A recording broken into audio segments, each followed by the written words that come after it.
11 yang akan datang kita kembali akan melaksanakan pesta demokrasi dalam skala lokal di Sulawesi Selatan, di Kabupaten Wajo.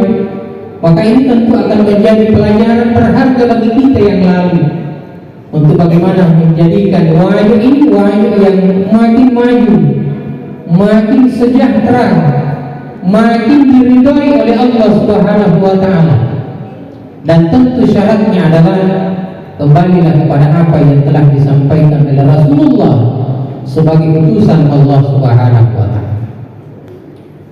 Apa syarat yang diberikan oleh Rasulullah sallallahu alaihi wasallam di dalam memilih menentukan pemimpin daerah, pemimpin bangsa kita?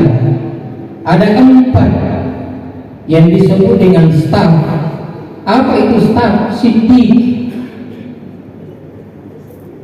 orang yang terpercaya, orang yang